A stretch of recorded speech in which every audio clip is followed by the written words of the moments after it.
Hello everyone, मैं अंकुर वावेले आप सभी का स्वागत करता हूं आपके अपने चैनल मैग्नेट ब्रेन्स हिंदी पर। मैग्नेट ब्रेन्स हिंदी एक ऐसा प्लेटफॉर्म है जहां पर आपको मिलता है कक्षा 7वीं से लेकर कक्षा 12वीं तक का संपूर्ण पाठ्यक्रम बिल्कुल निःशुल्क में। आपको यहां पर किसी प्रकार का कोई पेमेंट नहीं करना है, कोई सब्सक्रिप्शन नहीं खरीदना है। यहां पर ऐसा भी नहीं होता कि 2 चैप्टर फ्री पढ़ाएं फिर आपसे कुछ अमाउंट लें या कुछ।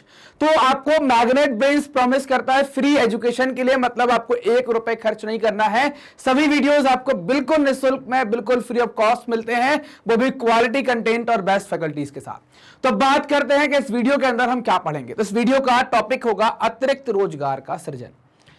क्योंकि हमारा जो चैप्टर चल रहा है वो कक्षा 10वीं का अर्थशास्त्र का अध्याय 2 चैप्टर नंबर 2 है। उस चैप्टर नंबर 2 का नाम है भारतीय अर्थव्यवस्था के क्षेत्रक। क्षेत्रकों के अंतर्गत हमने पिछले वीडियो में बात करी थी कि जो रोजगार है, नियोक्ता है, अधिकांश लोग कहां पर नियोक्ता है, कहां पर मतलब अधिकांश लोग कहां पर नियोजित हैं, उनको कहां पर नौकरी मिली हुई है, ये हमने देखा था। और ये हम नौकरियां या जो भी चीजें देख रहे हैं वो क्षेत्रकों के आधार पर देख रहे हैं, प्राथमिक, द्वितीयक और तृतीयक के आधार पर। प्राथमिक मतलब जहां पर हम प्राकृतिक संसाधनों का उपयोग करते हैं, द्वितीयक का मतलब जहां पर विनिर्माण या कारखाने होते हैं, और तृतीयक का मतलब जहां पर हम सेवा का क्षेत्रक होता है या जहां पर हम सेवाएं प्रदान करते हैं, वो तृतीयक कहलाता है। अब हम बात करने वाले हैं कि भाई रोजगार का अतिरिक्त सृजन कैसे करें, मतलब एक्स्ट्रा इनकम कैसे आदमी कर पाए, 2 जगह काम कैसे कर पाए, उसको क्या और मौके मिल पाए। क्योंकि हमने जाना था पिछले वीडियो में कि आज भी भार जो है वो कृषि के ऊपर ज्यादा है अगर रोजगार की दृष्टि से देखते हैं। अगर हम उत्पादन या सकल घरेलू उत्पाद की दृष्टि से देखते हैं तो हिस्सेदारी तृतीय क्षेत्रक की ज्यादा है, लेकिन भारत की जनसंख्या बहुत बड़ी है और उसमें से बहुत सारा भाग 40-50% के आसपास की जनसंख्या प्राथमिक क्षेत्रक पर निर्भर है, वहीं से कुछ काम कर रही है। उसमें हमने कॉन्सेप्ट देखा था, एक बात देखी थी, इसको आप अल्प बेरोजगारी या छिपी हुई बेरोजगारी की बात कर रहे थे। मतलब कृषि में जरूरत से ज्यादा लोग लगे हुए हों, उतना उत्पादन हो नहीं पा रहा। अगर उन लोगों को निकाल कर कहीं और ले जाया जाए या वो खेती के साथ साथ कुछ और कर पाए तो आमदनी बढ़ेगी, परिवार की कुल आय बढ़ेगी, तो जीवन का स्तर सुधरेगा। तो इस वीडियो में हम वही बात करेंगे कि अतिरिक्त रोजगार का सृजन कैसे हो। क्लियर बात? चले आगे, चलिए चलते हैं। अतिरिक्त रोजगार का सृजन कैसे हो, इसके ऊपर हमें बात करनी है कि कैसे करेंगे। तो आप देखा कृषि क्षेत्र में अल्प बेरोजगारी जो है वो गंभीर समस्या है। आप जानते हैं कि क्या गंभीर समस्या है, क्योंकि अगर हम देखें यहां पर, है ना, अगर आप देखें यहां पर अल्प बेरोजगारी का मतलब क्या है कि लोग काम, जैसे मान लीजिए कोई खेत में 5, हमने लक्ष्मी का उदाहरण लिया था, 5 लोग खेत में काम कर रहे हैं, अगर 2 चले भी गए, 2 बाहर भी चले गए तो कृषि के उत्पादन पर कोई असर नहीं पड़ रहा था, कोई फर्क नहीं पड़ रहा था। इसको हम क्या कहते हैं? अल्प बेरोजगारी या छिपी हुई बेरोजगारी कहते हैं। कुछ लोग ऐसे हैं जिन्हें बिल्कुल रोजगार नहीं मिलता, कई ऐसे हैं जिन्हें बिल्कुल रोजगार नहीं मिलता। लोगों के लिए रोजगार की वृद्धि कैसे करें, यही हमें टॉपिक के अंदर देखना है कि भाई हम कैसे रोजगार की वृद्धि करें। फोटो आप देख पा रहे हैं, कई सारे लोग लिए कि मुझे नौकरी चाहिए, मुझे, ये सब इंटरव्यू के लिए कहीं ना कहीं लाइन में लगे। तो कहीं ना कहीं नौकरी की डिमांड, मतलब सबको रोजगार चाहिए, तो अतिरिक्त रोजगार का सृजन कैसे किया जाए, लोगों में रोजगार में हम वृद्धि कैसे करें। कुछ तरीके हम देखते हैं। कैसे तरीके देखते हैं? जैसे लक्ष्मी, जो हमने पिछले वीडियो में उदाहरण लिया था, लक्ष्मी और उसके 2 हेक्टेयर संचित भूखंड का उदाहरण ले लेते हैं। क्योंकि हमने देखा था दो खंड का क्या था। भूमि की सिंचाई हेतु एक कुएं का निर्माण करने के लिए सरकार कुछ मुद्रा व्यय कर सकती है। अब ये मुद्रा कैसे व्यय होगी, इस पर देखना है। क्योंकि उसकी जो भूखंड है वो असिंचित था, सिंचाई होती नहीं थी, और सिंचाई नहीं होगी तो ज्यादा फसलें नहीं ले पाएंगे, और उसके बाद 5 लोग इस पर लगे हुए थे। तो अतिरिक्त रोजगार कैसे हो कि अगर इसको सिंचित बना दें तो आप 2 फसलें ले पाएंगे, 3 फसलें ले पाएंगे, तो उत्पादन बढ़ जाएगा, उत्पादन बढ़ जाएगा तो आय बढ़ जाएगी। फिर हो सकता है कि 4-5 लोग काम करते भी रहेंगे तो कोई दिक्कत नहीं आएगी, क्योंकि उतना उत्पादन आप बढ़ा चुके होंगे। तो वही बात करने वाले हैं। तो अगर संचित करना है तो वहां पर कुआं खोदना पड़ेगा, और कुएं खोदने के लिए पैसा लगेगा। पैसा कहां से आएगा? तो पैसे को आप सरकार, मतलब सरकार कुछ मुद्रा खर्च कर सकती है। कैसे? बैंक ऋण प्रदान कर सकता है। अगर कोई सरकारी योजना है तो आप उसका उपयोग कर लो, नहीं तो बैंक से ऋण लेकर आप कुआं खोद सकते हो। लक्ष्मी अपनी भूमि की सिंचाई करने में सक्षम होगी। अगर भूमि की सिंचाई कर लेगी तो उसको रबी की फसल भी मिलना स्टार्ट हो जाएगी, क्योंकि अभी वो क्या ले पाती है?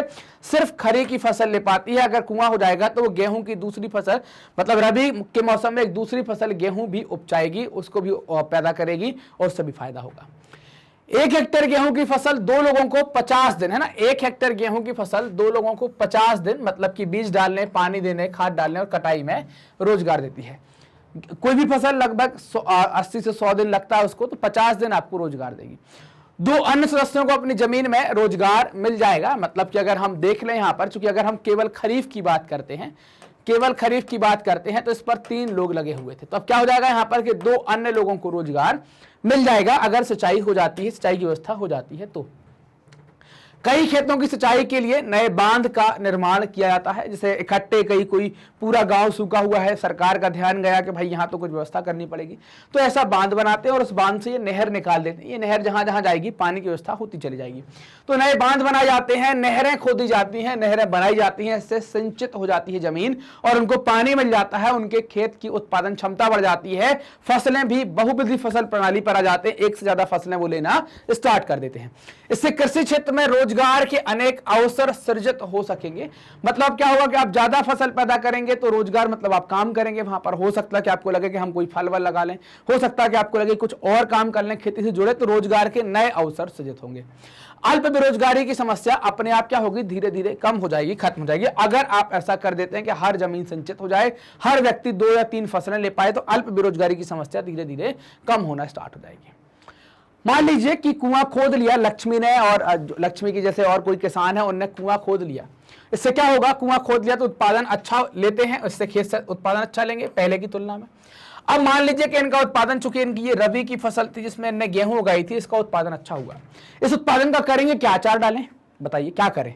उत्पादन हो गया तो क्या बेचना पड़ेगा ना, तो बेचने के लिए कहां जाना पड़ेगा, बाजार जाना पड़ेगा। ये बाजार है, और अगर बाजार कैसे जाया जाए तो ये समस्या है कि यार बाजार कैसे पहुंचे हम। तो बाजार जाने के लिए जरूरी है कि बाजार आप कैसे पहुंचे,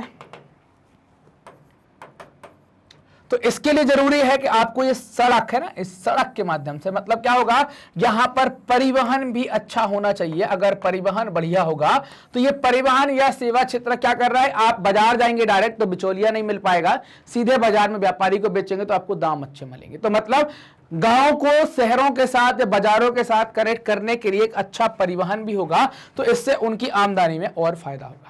सरकार परिवहन और फसलों के भंडारण पर अथवा बेहतर ग्रामीण सड़कों के निर्माण पर कुछ पैसा निवेश करती है, तो छोटे ट्रक सब जगह पहुंच जाएंगे। जैसे आप देखेंगे अगर ये सब बन गई हैं ऐसे, तो क्या होगा, ट्रक आ गया अपना, लक्ष्मी के घर के पास आ गया, लक्ष्मी इस पर गेहूं ला देगी और ट्रक के माध्यम से बाजार में गेहूं बेच दिया जाएगा। तो उसको क्या होगा, अच्छी आमदनी होगी, बिचौलिया खत्म। नहीं तो क्या होगा, पहले गाँव को कोई व्यक्ति खरीदेगा, 2 पैसे कम में लेगा, फिर वो 2 पैसे ज्यादा में बाजार में बेचेगा, तो फायदा कौन कमाएगा, वो।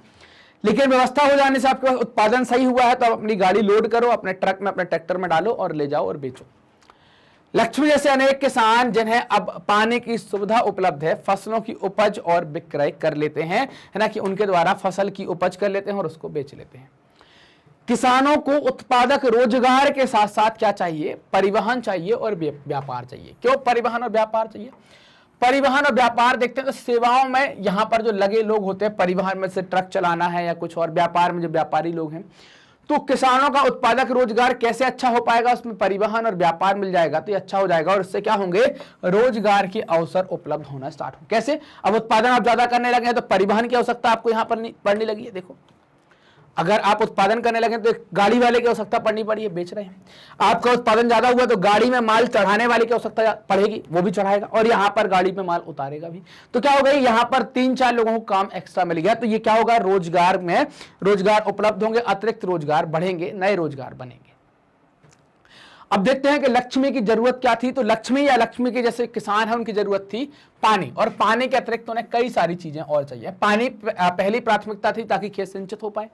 खेत सिंचित हो गया तो पानी के अतिरिक्त क्या जरूरत है, अच्छा बीज मिल जाए, अच्छा खाद मिल जाए, कृषि के कुछ उपकरण मिल जाए, और पानी का पंप सेट खरीदना पड़ेगा, तभी तो पानी। कुआं हो गया तो क्या मतलब है, खेत में कैसे डालेंगे, तो ये सब खरीदना होगा। और ये सब कैसे आएगा, फ्री में तो आएगा नहीं कि दांत दिखा दिए, ऐसे तो होगा नहीं। क्या करना पड़ेगा, पैसे की जरूरत आपको पड़ेगी, दाम चाहिए। और ये पैसा कैसे आए, चूंकि हम तो गरीब हैं, पैसा कैसे, समझिए ना, पैसा कैसे, हम तो गरीब हैं, तो पैसा फिर अब क्या करना पड़ेगा, जब आपका पैसा नहीं है तो एक ही रास्ता है, क्या, कर्जा। आपूर्ति कैसे हो, और ये आपूर्ति का तरीका क्या होगा, आपूर्ति का तरीका होगा कि आप कर्जा लें, है ना, कर्जे के द्वारा। अब कर्जा 2 प्रकार से ले सकते हैं, या तो आप अपने गांव के साहूकार से ले लीजिए, या फिर आप अपने आसपास की बैंक से ले लीजिए।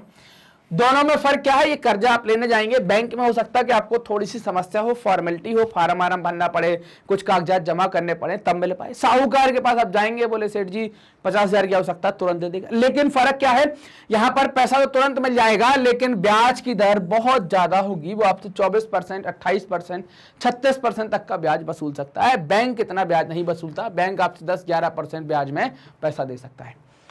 तो और किसानों के लिए तो आजकल सस्ता कर दिया 5%, 6%, किसान क्रेडिट कार्ड, वो अलग अलग व्यवस्था है, लेकिन साहूकार की तुलना में यहां पर ब्याज कम होगा। अगर आपने साहूकार से पैसा उधार ले लिया तो आप तरक्की नहीं कर पाएंगे, आप परेशानी के जाल में फंस गए हैं, बस अब आपका खेल खत्म होने वाला है। और अगर आपने बैंक से पैसा लिया है तो आपकी सुविधा बढ़ेगी, चूंकि यहां पर ब्याज कम लगेगा तो आप चुका भी पाएंगे और उसका उपयोग भी कर पाएंगे, अधिक उत्पादन भी ले पाएंगे, अधिक पैसा भी तैयार कर पाएंगे, तो चुका लेंगे। क्या सुविधाएं बढ़ेंगी? सुविधाएं जो बढ़ेंगी उनमें सबसे पहली चीज है कि चीजों को उचित समय पर खरीदने के लिए पैसा होगा। मान लीजिए कि खेत पानी गिर गया और हमें बीज खरीदना है, पैसा नहीं है। मान लीजिए बीज डाल दिया और खाद डालने का समय आ गया, पैसा नहीं है। तो हम और सही सब चीजें क्या है, सही समय पर खरीद पाएंगे अगर पैसा होगा तो। हम भूमि पर खेती करने में भी सक्षम हो पाएंगे। हमारे पास जमीन है लेकिन पैसा नहीं है तो जुताई नहीं हो पा रही, जुताई हो गई, मान लो बुवाई हो गई, खाद डाला, तो हम सब चीजें टाइम पर कर पाएंगे। सस्ते कृषि साख भी प्रदान करने की जरूरत है। साख मतलब क्या है? क्रेडिट। साख का मतलब क्या होता है? क्रेडिट।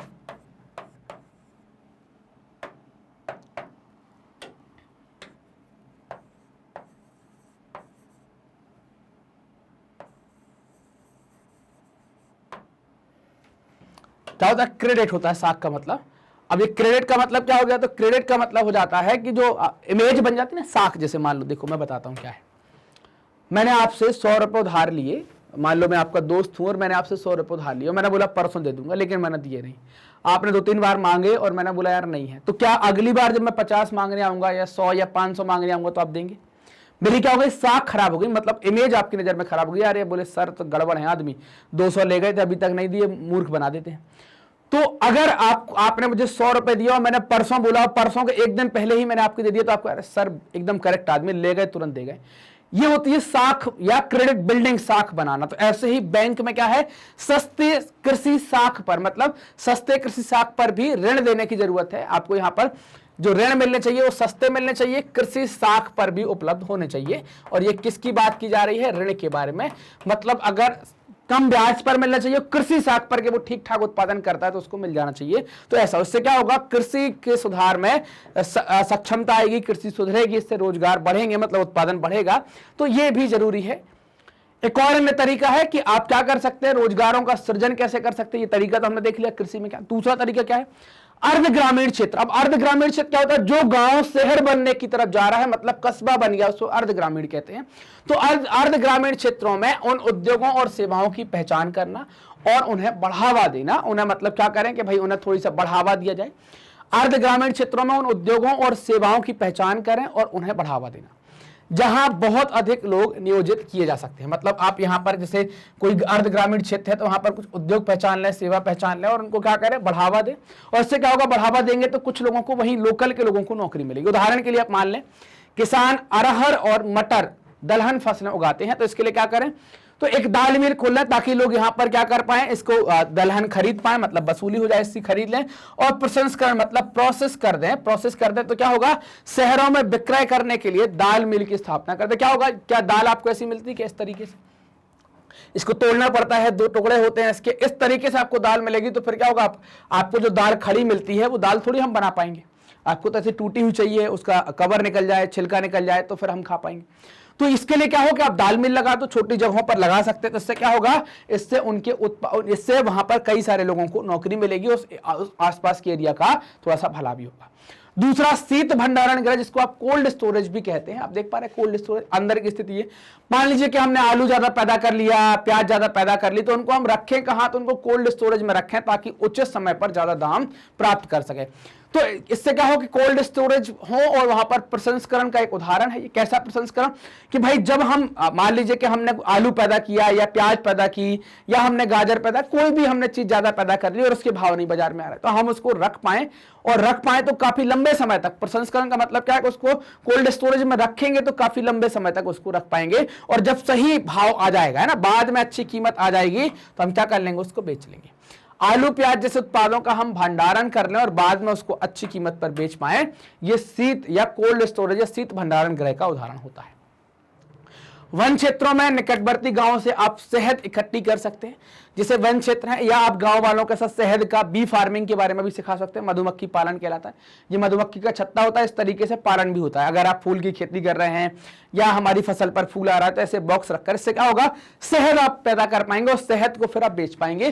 तो आप वन के आसपास वाले क्षेत्रों में या किसानों के साथ समझाकर, किसानों के साथ सिखाकर वो शहद, चूंकि आपको तो बनाने नहीं है, आपने तो डब्बा रख दिया, मधुमक्खी बनाएगी, बस हमको निकाल के और बेच लेना है, तो आमदनी हो जाएगी। तो हम शहद संग्रह केंद्र की भी शुरुआत कर सकते हैं, जहां किसान वनों से प्राप्त शहद को बेच सकें। इससे क्या होगा, उनकी आमदनी भी बढ़ेगी। सब्जियों और कृषिगत उत्पादों जैसे आलू, शकरकंद, चावल, गेहूं, टमाटर, फल इत्यादि जिसे बाहरी बाजारों में बेचा जा सके के लिए प्रसंस्करण उद्योग भी हम स्थापित कर सकते हैं। मान लीजिए आलू है, हमने चिप्स बना दिया या कुछ और प्रोसेस कर दी ताकि क्या हो, उसे बाहर के बाजारों में बेच सके। यह अर्ध ग्रामीण क्षेत्रों की स्थिति में उद्योगों में रोजगार प्रदान करेगा। इससे क्या होगा कि वहां पर नौकरी आएगी। तो ये अतिरिक्त रोजगार कैसे सृजन होंगे, तो हमने देखा जमीन असिंचित है तो सिंचित करके, कुछ फैक्ट्रियां लगा के अर्ध ग्रामीण क्षेत्रों में कुछ ऐसे काम करके जो कृषि से जुड़े हैं, ध्यान नहीं जा रहा है, कुछ आपको नहीं करना है, इससे भी आपको आमदनी बढ़ेगी और अतिरिक्त रोजगार का सृजन होगा। हम अगर बात करेंगे भारत की जनसंख्या, आप देखते हैं तो 5 वर्ष से लेकर 29 वर्ष की जो जनसंख्या है वो लगभग भारत में 60% है, और इस 60% में से लगभग 51% स्कूल नहीं जा पाते। मतलब सिर्फ इस 60% में से 49% स्कूल जाते हैं। 60% कौन, 5 से 29 साल वाले। इससे क्या होगा, शेष स्कूल नहीं जाते हैं तो क्या करते होंगे, वो बाल श्रम में क्या कुछ और करते होंगे। ये आप डेटा देख पाएंगे, साक्षरता का आप डेटा देख पा रहे हैं, जो डार्क है ज्यादा वहां पर साक्षरता दर सबसे ज्यादा है, और जो लाइट है वहां पर साक्षरता दर सबसे कम है। आप मैप देख पा रहे हैं कि डार्क आपको 2-3 जगह ही दिख रहा है, बाकी आपको फिर लाइट होते ही दिख रहे हैं, मतलब साक्षरता की दर थोड़ी सी कम है तुलनात्मक तरीके से अगर हम बात करें। यदि ये बच्चे भी विद्यालय जाने लगे तो हमें और अधिक भवनों की और अधिक अध्यापकों की और अन्य कर्मचारियों की आवश्यकता होगी। योजना आयोग, जिसका वर्तमान में नाम नीति आयोग हो गया है, इसके अध्ययन के अनुसार उसने बोला कि अगर सभी लोग स्कूल जाते हैं तो अकेले शिक्षा क्षेत्र में लगभग 20 लाख रोजगारों का सृजन हो सकता है। मतलब टीचर बनाने पड़ेंगे वहां पर असिस्टेंट, क्लर्क, ये बहुत सारी सी पोस्ट आएंगी। लगभग 20 लाख तो केवल टीचिंग फील्ड में आ सकते हैं। स्वास्थ्य की स्थिति में सुधार करना है तो हमें ग्रामीण क्षेत्रों में काम करने वाले और अधिक डॉक्टरों, नर्सों और स्वास्थ्य कर्मचारियों की आवश्यकता पड़ेगी। क्योंकि हमें हर एक गांव में, हर एक कस्बे में एक अस्पताल खोलना पड़ेगा, एक स्कूल खोलना पड़ेगा, एक हाई स्कूल खोलना पड़ेगा, एक कॉलेज खोलना पड़ेगा, तभी जाकर शिक्षा और स्वास्थ्य में सुधार हो पाएगा। कुछ अन्य तरीकों से रोजगार सृजन होगा और हम विकास के महत्वपूर्ण पहलुओं पर विचार कर पाने में सक्षम होंगे। पहले तो हमने देख लिया किसान के अंदर, फिर हमने थोड़ा सा उद्योग के अंदर, फिर हमने देखा कि उसी खेती के अंदर आप क्या कर सकते हैं, फिर हमने बात करी सरकारी नौकरी में या सरकार और क्या करके रोजगार को सृजित कर सकती है, शिक्षा, और हमने स्वास्थ्य पर बात करी। यहाँ पर प्रत्येक राज्य या प्रदेश में वहां के निवासियों की आय और उनके रोजगार में वृद्धि करने की संभावना होती है ना। प्रत्येक राज्य या प्रदेश में वहां के निवासियों की आय, उनके रोजगार में वृद्धि करने की आवश्यकता या संभावना होती है। यह हर राज्य के अंदर होता है। जैसे आप देखें कि क्या करें, उस राज्य में पर्यटन उद्योग को आप बढ़ा दें। जैसे नॉर्थ ईस्ट ने, उत्तर पूर्व के राज्यों ने कर दिया। जैसे ताजमहल देखने जाते हैं तो ताजमहल आपको क्या देता है, आप देख लो, आपसे कुछ बोलता नहीं है, आप टिकट कटवा लो। क्षेत्रीय शिल्प उद्योग, जैसे आपने देखा आजकल बैम्बू की बोतल आने लगी, बांस की बोतल आने लगी, बांस के पेन आने लगे, बांस की चम्मच भी आने लगी है, आप आजकल खाते होंगे। तो ये क्षेत्रीय शिल्प है, इसको भी प्रमोट किया जाए। और एक बहुत इंपॉर्टेंट है, इसको सूचना प्रौद्योगिकी कहते हैं, इसको भी प्रोत्साहित किया जाए। तो अगर इनको प्रोत्साहित करते हैं तो इसमें भी रोजगार की संभावना होगी, ग्रामीण क्षेत्र में भी और शहरी क्षेत्र में भी। तो ये नवीन सेवाओं के माध्यम से भी हम और अधिक रोजगार में वृद्धि कर सकते हैं, रोजगार का सृजन कर सकते हैं। इनमें से कुछ के लिए समुचित योजना एवं सरकारी सहायता की आवश्यकता होगी, है ना। कई सारे, जैसे बड़ा कोई काम करना है, जैसे मान लीजिए कि हमें पर्यटन की बात करनी है या शिल्प की बात करनी है या आईटी सेक्टर की बात करनी है, तो हमें एक प्लान चाहिए और प्लान के साथ साथ हमें एक सरकारी सहायता भी चाहिए। तो इनके माध्यम से ही हम क्या कर सकते हैं, इन दोनों के माध्यम से, योजना और सरकारी सहायता के माध्यम से हम रोजगार सृजित कर सकते हैं। किन फील्ड में, इनमें पर्यटन में, क्षेत्रीय शिल्प में और सूचना प्रौद्योगिकी में। पर्यटन में सुधार होने पर 35 लाख से अधिक लोगों को अतिरिक्त रोजगार प्रदान कर सकते हैं। अब क्या होगा, मान लीजिए कि पर्यटन अच्छा, तो होटल रुकेंगे, लोग खाना खाएंगे, टैक्सी करेंगे, पानी पिएंगे, चाय पिएंगे, तो क्या होगा, इससे अतिरिक्त रोजगार का सृजन होगा, अतिरिक्त आय होना लोगों की स्टार्ट हो जाएगी। हम जानते हैं कि चर्चा किए गए कुछ सुझावों के अमल में लंबा समय लग सकता है। मतलब ऐसा नहीं है कि हमने आज चर्चा कर ली और कल से लगा देंगे, बहुत लंबा समय भी लग सकता है। अतः हमें छोटी अवधि के लिए कुछ द्रुत उपयोग, मतलब जो एकदम तेजी से होता है ना, तीव्र उपायों की जरूरत है जो तुरंत बदलाव करने की कोशिश करें। केंद्र सरकार ने अभी भारत के लगभग 625 जिलों में काम का अधिकार लागू करने के लिए कानून बनाया है। क्या है वो कानून, उस पर हम बात करते हैं। तो उस कानून को कहते हैं महात्मा गांधी राष्ट्रीय ग्रामीण रोजगार गारंटी योजना या रोजगार गारंटी अधिनियम 2005। इसको शॉर्ट फॉर्म में महात्मा गांधी मागारागा ऐसा कुछ करके लिख देते हैं। 2005 मनरेगा भी कहते हैं इसको, है ना। महात्मा गांधी राष्ट्रीय ग्रामीण रोजगार गारंटी अधिनियम 2005 बनाया। इसमें क्या किया गया कि भाई जो किसान हैं या जो गांव के अंदर काम करते हैं ग्रामीण क्षेत्रों में वर्ष में 100 दिन की रोजगार ही गारंटी देंगे। अगर सरकार ये रोजगार उपलब्ध नहीं करा पाती तो उनको भत्ता देगी। रोजगार क्या होगा, तो रोजगार इस प्रकार से, मतलब ये काम कहां करेगा, महात्मा गांधी ग्रामीण गारंटी योजना। तो ये काम उस क्षेत्र में करेगा कि भाई अगर आप कोई काम करवा रहे हो उससे भूमि की उत्पादकता बढ़ती है ना, भूमि की मतलब आप उत्पादन क्षमता बढ़ा सकते हैं, तो उन क्षेत्रों में ज्यादा काम करेगी। ये फोटो भी आप देख पाए, ये मनरेगा की है, मनरेगा रोजगार अधिनियम। अब गांव में हर घर में पहुंचेगा रोजगार, जिसको आप राष्ट्रीय ग्रामीण रोजगार गारंटी अधिनियम, उसको बाद में महात्मा गांधी राष्ट्रीय ग्रामीण रोजगार गारंटी अधिनियम कर दिया गया। तो ये अतिरिक्त रोजगार कैसे सृजित होगा उसके ऊपर हमने चर्चा करी। मैग्नेट ब्रेन्स अपनी हाई क्वालिटी एजुकेशन के लिए जाना जाता है और निःशुल्क शिक्षा के लिए जाना जाता है। मैग्नेट ब्रेन्स के वीडियो आप हमारे YouTube channel magnet brains Hindi दोनों पर देख सकते हैं। इसके अलावा आप हमारी एप्लीकेशन भी है, वहां पर भी आपको वीडियो बिल्कुल निःशुल्क मिलेंगे और आप हमारे एप्लीकेशन को भी डाउनलोड कर, हमारी वेबसाइट भी है, वेबसाइट के ऊपर भी आप वीडियो देख सकते हैं। तीनों जगह एप्लीकेशन पर, यूट्यूब पर, वेबसाइट पर आपको वीडियो बिल्कुल निःशुल्क मिलते हैं। कोई पेमेंट नहीं करना है, कोई कोर्स नहीं खरीदना, कोई कूपन कोड नहीं लगाना। हमारे डिफरेंट कोर्स हैं। सीबीएसई मतलब ये स्कूलिंग का है, एनटीएससी ओलंपियाड, फिर यूनिवर्सिटी में प्रवेश के लिए सीयूईटी, फिर आपको इंजीनियर बनना है तो आईआईटी जेईई की तैयारी, फिर डॉक्टर बनना है तो नीट की तैयारी। दूसरे राज्यों के जो बोर्ड है उनको भी हम कवर करते हैं। स्पोकन अच्छी करना है, कंपटीशन की तैयारी करना है, सब कुछ निःशुल्क है। आपको 1 रुपए का पेमेंट नहीं करना है, कोई भी पैसा आपको नहीं देना है। आप हमसे जुड़ सकते हैं अलग अलग सोशल मीडिया प्लेटफॉर्म पर, यूट्यूब पर, फेसबुक पर, इंस्टा पर, ट्विटर पर और टेलीग्राम पर। मैग्नेट ब्रेन्स सर्च करेंगे तो आप हमारे साथ कनेक्ट हो जाएंगे। ये वीडियो आप देख रहे हैं मैग्नेट ब्रेन्स हिंदी पर, तो मैग्नेट ब्रेन्स हिंदी को सब्सक्राइब करें, वीडियो को लाइक करें, अपने दोस्तों के साथ शेयर करें, कमेंट सेक्शन में आप अपने डाउट पूछें और आप हमें भी बताएं कि आपको वीडियो कैसे लग रहे हैं। मिलते हैं अगले वीडियो में, तब तक अपना ध्यान रखिएगा, ख्याल रखिएगा और पढ़ते रहिएगा। धन्यवाद।